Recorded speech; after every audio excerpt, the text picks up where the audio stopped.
Home of the Brave, Part 8. No more.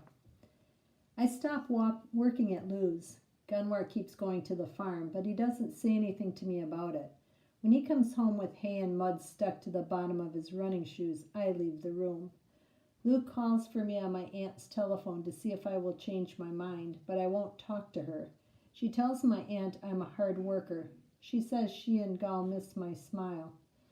One morning Mr. Franklin says, "Hey, cowboy," and I almost start to cry. I say, "Please don't call me that anymore. I'm just Keck now," but I don't tell him why. Hannah says I am cutting off my nose to spite my face. I don't know what this means, so she explains, "It means you're being a stubborn moron boy." She looks a little sad when she says this, so I don't get mad at her. "Why don't you at least keep going for a while?" she asks. "It could be months before she leaves." "Because at the end I know Lou and Gal and the farm will be gone forever," I say. "Can't you understand this feeling?" Hannah chews on her lip. "Yeah, I guess I can," she says at last.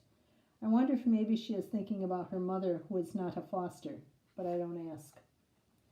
Last day. The day's warm and the world begins again.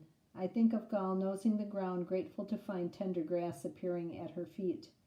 After spring, Gunwar says, comes the time called summer and no school, and son strong as a young man. He says Lou may not leave until summer ends, but I close my ear to his words. The last day of school, Ms. Hernandez and Mr. Franklin put our desks into a circle. Ms. Hernandez stands in the middle. "Here comes a speech," she says. We all groan. "That noise isn't the same in all languages." She laughs. "I promise it'll be a very short speech. I just want you to know that I'm very proud of all of you. You have learned much and come far this year." She makes a funny sound in her throat, but I do not think she has a cold. "Like so many immigrants before you, I know you'll help make this country a better, stronger place." She wipes her eyes. "Okay, speech over." Mr. Franklin brings over a big box and places it on a desk. Inside is a cake, an amazingly long cake. I wonder if maybe it's the biggest cake in the world. "Ta-da!" he says. In the middle of the cake is a green lady with her arm in the air. She's holding a green candle. "Anybody recognize this old gal?" Mr. Franklin asks. "The Statue of Liberty!" everyone yells at once. "Why is she falling over?" Jamie asks. "Hey, I'm a teacher, not a baker," says Mr. Franklin. "Maybe she's tired," Miss Hernandez suggests. "She has a big job after all." "Why does she have a dog?" Pedro asks. Mr. Franklin sighs loudly. "That isn't a dog. It's a cow. It's supposed to be Gal." He shrugs. I thought it would be a nice touch. I look away. I still haven't told anyone at school that Gal will soon be gone. There are words all over the cake in green letters, many words in squiggles. Before we eat, Ms. Hernandez says, we read. Everyone groans again, but she holds a finger to her lips, and you know that means business. Mr. Franklin lights the candles, and Ms. Hernandez makes her voice extra soft so that we pay attention. That's a trick teachers like to use. "These are important words," she says. "They mean that this is your country, now and forever. Give me your tired, your poor, your huddled masses yearning to breathe free, the wretched refuse of your teeming shore. Send these, the homeless, tempest-tossed to me. I lift my lamp beside the golden door." The candle glows in the green lady's hand, and I don't understand all the words, but somehow I know they're strong and fine. I wonder if someday it will feel like they are meant for me too.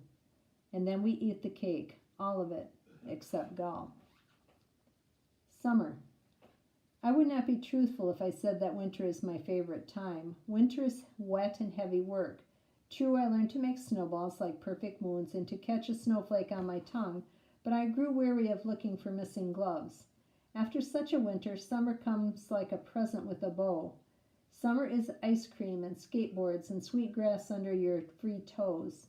And just as Dave promised, the not dead trees have been teasing me. Their leaves stop hiding, and over my head they weave a cool roof of green. Gunwar says that the farm will have its new owner at the end of summer.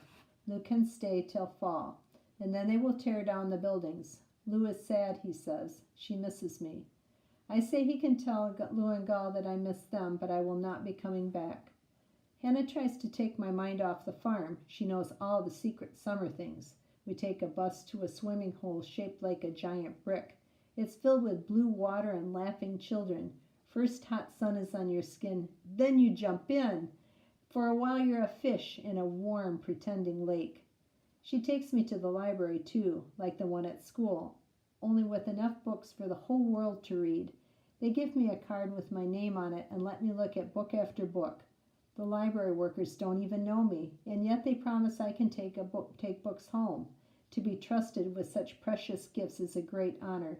My father would have sung me a song of pride to see his son so trusted. Hannah helps me find books with pictures of Africa.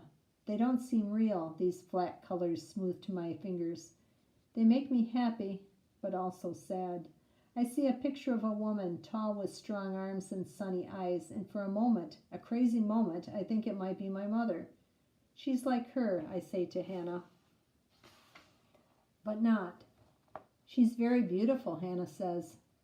I'm starting to not remember, I whisper. Sometimes I can't see her face in my mind. Only when I'm asleep now is she real. I know, Hannah says. It's the same for me, too. The words steal her smile away like clouds over sun. On the library table is paper in little pieces in a box, and a cup filled with short yellow pencils. I give a pencil to Hannah. You can still send a letter to her, I say. I wait. She doesn't speak. I say, you can, but I cannot. Hannah lets air out slowly from her mouth and looks at me with leave me alone face, but she takes the pencil. It's a very small paper, I say. It can be a very short letter. She chews on the pencil. She twirls hair around her finger. She makes another face at me. But when she starts to write, she can't stop. She fills paper after paper with words. At last she's done. There, she says. Happy? I smile. Yes, now we will go mail it. Fine, she makes another sighing noise. But then I'll whip your butt at basketball. I don't mind that so much. She's mad, but it's a good kind of mad. Besides, she always beats me at basketball. More bad news. One hot day, Dave comes by to see how we're doing. Hannah and I are in the parking lot. She's teaching me how to skateboard. I have many hard places on my knees and elbows and a hat like a round ball on my head. This is good because I fall down every time I try to stand on the skateboard. Hannah's trying not to laugh. I'm trying not to fall. Looking good, buddy, Dave says, but he's just being kind. Why don't you take a break for a minute? I've got some things to talk over with you. I talked to Lou yesterday. We sit on a bench in front of our apartment. Hannah comes too. So you know about the farm, I say. I take off my extra round head and give it to Hannah. I'm sorry, Dave says. I know you liked working there. I'll try to find you another place to help out. Another place won't have Gal, I say. Listen, buddy, Dave says. I'm afraid I've got some more news. I heard from Diane. They tracked down the people who made it to the 2 refugee camps we told you about. Something grabs my throat and tries to steal the air away. None of them was your mom, Keck. I look away. Nearby, a crow flaps his great black wings to chase away a sparrow. Hannah pats my back. There's still hope, though, right? Dave clears his throat. There's another small refugee camp about 80 miles south. We're checking out that one. I nod. Remember how your aunt told me you're an optimist, Keck? Dave asks. I need you to stay strong. In my pocket, I feel the soft blue and yellow fabric I have carried for so long. I remember something Ganwar said to me. Thank you for your helping, Dave, I say. But what I'm thinking is that a man knows when he's defeated. Sleep story. I'm in our tent at the camp, and all around me are children and women sleep. We are too crowded to lie down. We sleep on each other, legs and arms twined. There is moaning and snoring and muttering and drooling, but it's a kind of uneasy peace. I'm not so hungry tonight. Grain came in bags from the helping people today. Mosquitoes buzz at the tent flaps. Louder and louder still, and then I know it is the drone of a flying boat. The gunfire is almost gentle at first. Pop, pop, pop. Then it gets closer, and the world goes crazy with fear. Children scream, mothers sob, men threaten. A fire is burning somewhere close. My mother takes my hand, firm, sure. Come, my child, she says, as if we are going for a walk to look at the moon. We run from the tent, pretending a safe place lies just a few steps away. My mother falls, her dress caught on a bush, and then the gunfire comes harder, flying toward us like hot little stars.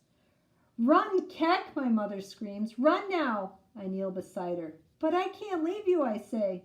Or I think I say, for my voice is swallowed by the roaring night. My legs hurt, I can't run. You hide in the trees. You can get help for me when it's safe.